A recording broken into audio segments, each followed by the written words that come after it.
మహిళలపై అవమానం, వివక్ష, చరిత్ర హననం సహించబోమని స్పష్టం చేశారు హైదరాబాద్ సిపి సజ్జనార్. మహిళలకు గౌరవం ఉన్న చోటే సుభిక్షం ఉంటుందన్నారు సజ్జనార్.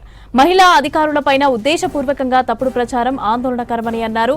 వ్యక్తిగతంగా దెబ్బతీయటం, ప్రతిష్టను నాశనం చేయటం ఏమాత్రం ఆమోదయోగ్యం కాదని ట్వీట్ చేశారు. మహిళలను గౌరవించని సమాజం భవిష్యత్తును కోల్పోతుందని చెప్పారు. ఇక ముందుండి నడిపిస్తున్న మహిళలను కించపరచడం దేశానికే నష్టమన్నారు. ప్రజా జీవితంలో విమర్శలు సహజమే, కానీ మహిళలపై వ్యక్తిగత దాడులు, చరిత్ర హననం, అసభ్య వ్యాఖ్యలు విమర్శలు కావు, అవి క్రూరత్వమని అన్నారు. ప్రభుత్వ ఉద్యోగి అయినా, ప్రైవేటు ఉద్యోగి అయినా, గృహిణి అయినా మహిళా గౌరవం అపరిమితమన్నారు.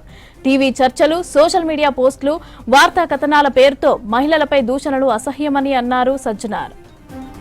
మహిళలపై అవమానం, వివక్ష, చరిత్ర హననం సహించబోమని స్పష్టం చేశారు హైదరాబాద్ సిపి సజ్జనార్. మహిళలకు గౌరవం ఉన్న చోటే సుభిక్షం ఉంటుందన్నారు సజ్జనార్. మహిళా అధికారులపైన ఉద్దేశపూర్వక తప్పుడు ప్రచారం ఆందోళనకరమని అన్నారు. వ్యక్తిగతంగా దెబ్బతీయటం, ప్రతిష్టను నాశనం చేయటం ఏమాత్రం ఆమోదయోగ్యం కాదని ట్వీట్ చేశారు. మహిళలను గౌరవించని సమాజం భవిష్యత్తును కోల్పోతుందని చెప్పారు. ఇక ముందుండి నడిపిస్తున్న మహిళలను కించపరచడం దేశానికే నష్టమన్నారు. ప్రజా జీవితంలో విమర్శలు సహజమే, కానీ మహిళలపై వ్యక్తిగత దాడులు, చరిత్ర హననం, అసభ్య వ్యాఖ్యలు విమర్శలు కావు, అవి క్రూరత్వం అన్నారు.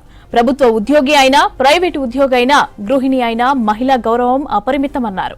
టీవీ చర్చలు, సోషల్ మీడియా పోస్టులు, వార్తా కథనాల పేరుతో మహిళలపై దూషణలు అసహ్యకరమన్నారు సజ్జనార్.